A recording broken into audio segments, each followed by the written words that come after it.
So there was an incident that happened actually in Santa Clarita, California, back on August the 7th.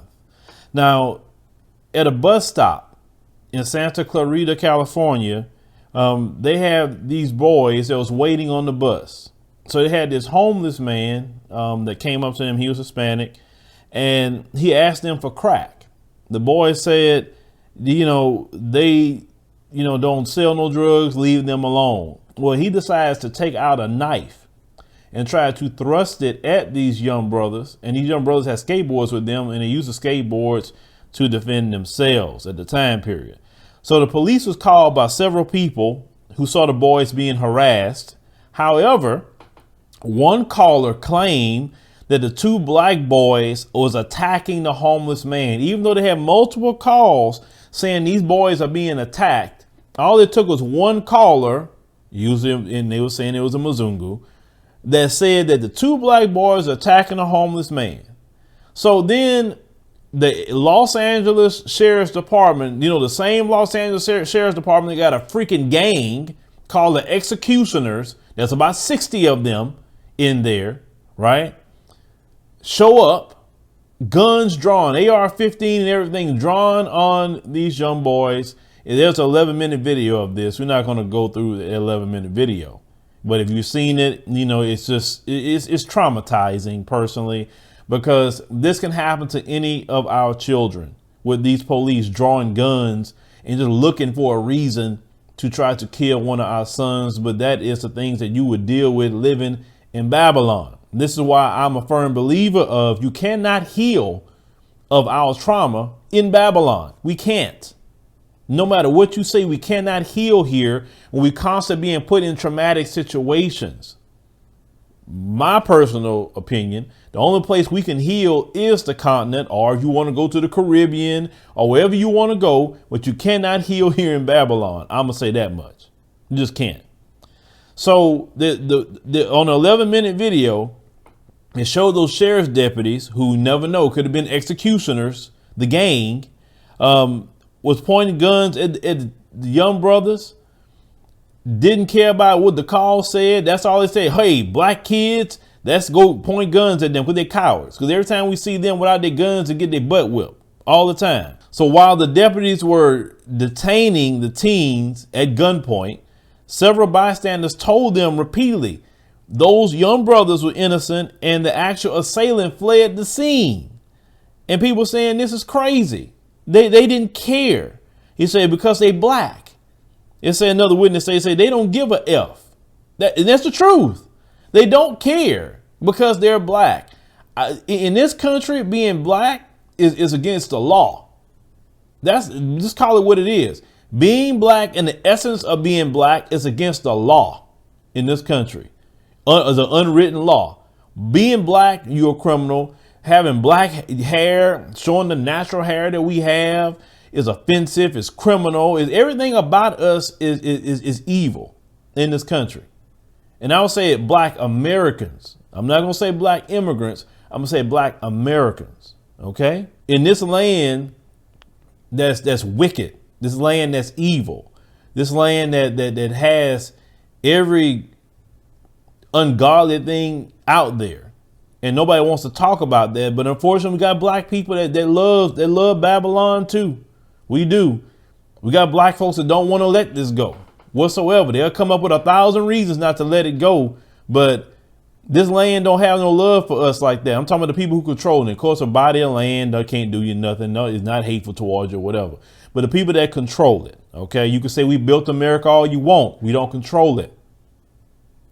To me, I don't even like saying we built America because we built it involuntarily. But how is you build a house and you don't control it? That's a horrible thing to even say. Now, the people was telling in the video, the young boys, to keep your hands, where they can see them, do what they say, X, Y, Z. One person said, I'm the one called you. He said, it was not them. One witness said. He said, I told your sergeant who the problem was. And what was going on. So if you guys act this way, it's ridiculous. That's what one witness said. The one that actually called when seeing the boys being attacked by this homeless guy. They don't care. They say, hey, black That's all I need to hear. I want to shoot somebody black that day. I may get another tattoo put on me for killing a black boy. You understand what I'm saying? This is what's going on. This is why people don't respect the police. This is why the police is being delegitimized right now in this country, because people look at the police as nothing but racialized killers. They're race soldiers in every sense of the word. They're out here being the race soldiers for white supremacy, to hurt, harm, destroy, and kill black people, especially the black boy and the black man. But they'll do it to the black woman too. Look at our sister Breonna Taylor. Now, the attorney, for these young boys has stated that they thank God that nothing tragic happened and it didn't have a fatal outcome. They say with a very highly emotional situation. Anyway, say, well, you have these gentlemen who had just been attacked by someone with a knife. If they would have panicked, or one of the officers would have panicked, say this discussion could have took a different turn. Now, the sheriff, the one that says, I didn't know I got a full-fledged gang in the sheriff's department. He addressed the incident, talking about he going to do an investigation. But he said it was called out for felony assault and the deputies detained those involved and all of that. So listen, it's just another day of being black in wicked Babylon. That's all. And this could happen to anybody. So when y'all be telling me, when I make comments about, listen, I already made my decision, what I'm doing, what my plans are, what my active plans are happening now. Y'all, I won't argue with you. You can stay here in Babylon all you want. Have fun with it. I just believe that I just need to have, my place where I can remove myself from this kind of wickedness. I'm not saying they don't have problems with other places. Not saying that. But, no matter what country I've been to in the continent, one thing you don't deal with is this. And for me, I'll deal with other problems, not to deal with the evil that's in this land. Because let's call it what it is. This place is crumbling, guys. This place is crumbling right before your eyes. And if you want to go down to Titanic, that's you. I'm only talking to Black America. I ain't talking about nobody else, because my message isn't to anybody else. But if you want to do that, that's on you. You can fight. You can argue. You can say, you and a Native American, say whatever you want. But we live in 2020, okay? 21st century. Stop trying to hold on to something that you weren't even a part of. You just were just trying to hold on to Babylon. Like I said, for me and the people that get the message, and I think one person had left a comment. Make sure I address that comment. When I said 2/3 of it's just not going to make it. So I'm only speaking to the third. And in one comment, there was a guy say, well, who are you to say who going to make it and who not? Who am I? My name is Phillip. And I'm telling you, based off of what I see in the actions by a lot of black folks, 2/3 of us just not going to make it based off of the years and years and years of observation. 1/3 of us will, but 2/3 of us won't, because you love Babylon to the core of your heart. You love the wickedness. You love Massa. You just hope Massa get his foot off your neck just a little bit so you can breathe a little bit. Maybe Massa will treat you a little better. Maybe Massa, Joe Biden, to get in there and treat you a little better.